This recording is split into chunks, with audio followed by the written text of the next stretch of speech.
Hello, this is Lucas. Welcome to another HTML tutorial. In this video we will be going over forms. Now I'm not going to show you how we can process a form. That'll be for a later video. I'm just going to show you how we can create a form. So let's get started by creating a form. So we need to actually start off the form. So we'll just create a form element here, and then we also have to close it.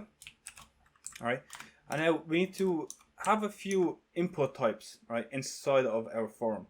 So the very first thing that I'm going to do is I'm going to create a label, alright, and with this label we'll do something like first name, and then we also have to close that label, alright, and now we can actually have an input, alright, so input, and then we need to specify a type, alright, and you can see there's a lot of types that we can have, alright, so we can choose any one of these. I'm just going to go over one of these. You can mess around them yourself, but I'm just going to go over, we're going to be doing text. Text is just a text input, right? Text is just a text input. We can have a value as well. I'll do something like Peter, sure.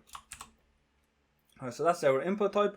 I will have a break statement here. And then we're going to have another label, another input type. And instead of first name, we'll do last name.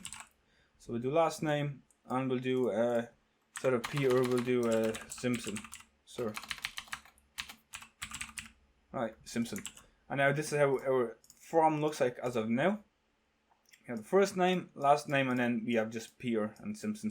Now we can remove these values here if you don't want anything to be in here. So now when I refresh it, there's nothing in here. And then the very last thing that I'll show you is how we can just create a button. So we'll do that the exact same way. We'll do input type equals. Then we can do like, there you go, we have a button here already, and then we need to give it a value. So now we actually need a value for the button, and then we'll just do submit like this. And if we go back to our page, we have just a nice button here that we can click. So what we can do something like Peter, and then we can give it a last name, and then we click submit. This can get processed. I'm not gonna show you that. But a way that we can use, a way that we can process it is in the form.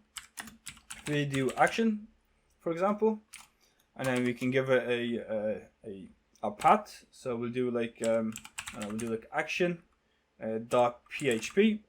Whenever this button gets clicked, this script will get activated. This is for PHP. You can use this for other languages as well, but I'm not going to show you how to do that. But that's about it for forms. Hope you enjoyed this video. Hope it helped, and I'll see you in the next one. Peace out.